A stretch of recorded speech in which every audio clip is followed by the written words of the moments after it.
Le gouvernement rwandais ou le Rwanda est heureux que la loi ait été adoptée par le Parlement britannique.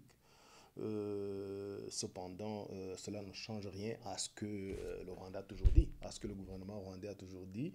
Le Rwanda a travaillé depuis plus de 30 ans à la sécurisation du pays, à la sécurité de la population rwandaise. Donc, ça a été confirmé par le Parlement britannique, quoique la justice avait dit autre chose. En plus, le Rwanda a accepté de participer à cette façon, à cette nouvelle façon de faire à cette nouvelle solution, parce que depuis longtemps, les gens oublient que ou les organismes étrangers, internationaux, ceux qui critiquent, oublient que le Rwanda, ça fait plus de 20 ans qu'on accueille des réfugiés, plus de 130 000 réfugiés sur notre territoire. Aujourd'hui, on oublie qu'on a accueilli des migrants en provenance de la Libye, en provenance d'Afghanistan, en provenance du Soudan. Il y a des Soudanais qui sont arrivés dernièrement.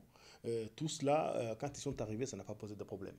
Mais quand il s'agit de ce traité, il y a eu beaucoup de critiques, il y a eu beaucoup de cris, il y a eu beaucoup de médisances. Mais ce qui est bien, c'est qu'en fin de compte, le gouvernement britannique a pu résoudre ce problème, ce qui est un problème interne aux Anglais.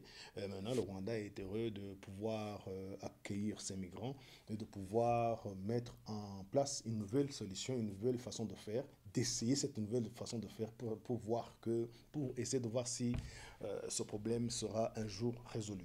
Le Rwanda ou les Anglais ne prétendent pas que c'est une solution miracle, mais au moins laissons ces deux gouvernements essayer cette nouvelle façon de faire. Le gouvernement rwandais est prêt, même s'il y a des migrants qui devraient arriver demain matin, on est prêt à les accueillir. Il ne faut pas oublier que le Rwanda a commencé à se préparer depuis que le traité a été signé et maintenant ça fait 2 ans. Donc ça fait 2 ans qu'on se prépare.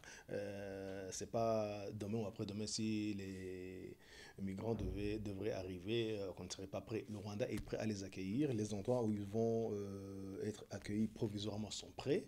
Et puis, comme on le sait, 6 mois après ou 3 mois après, les migrants devront s'installer dans des endroits prévus pour ça d'une façon définitive avec les Rwandais sur toute l'étendue du territoire du Rwanda.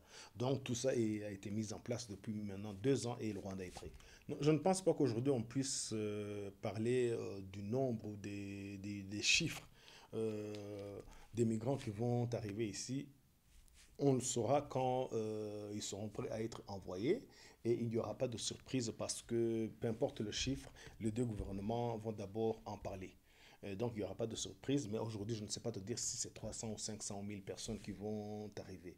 Euh, Quant aux critiques, comme vous venez de le signifier dans votre question, je ne pense pas que le fait que le Parlement britannique ait adopté cette loi, cela va empêcher ceux qui critiquent de le faire.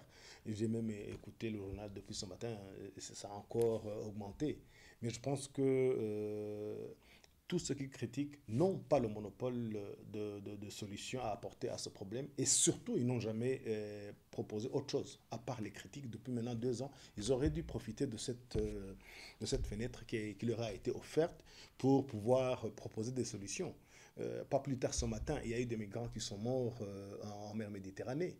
Et qu'est-ce qu'ils ont fait pendant ces 2 dernières années? Bon, je ne pense pas que cette décision qui a été prise par le gouvernement britannique va les empêcher de critiquer, mais je pense que ce serait cette fois-ci mieux que critiquer, oui c'est bien, proposer des solutions, ce serait encore mieux, mais ils ne l'ont pas fait. Moi, je pense que je ne dirais pas qu'on ne doit pas écouter ou s'occuper des critiques. On va les écouter, on va s'en occuper, parce que à travers les critiques, on peut améliorer les choses.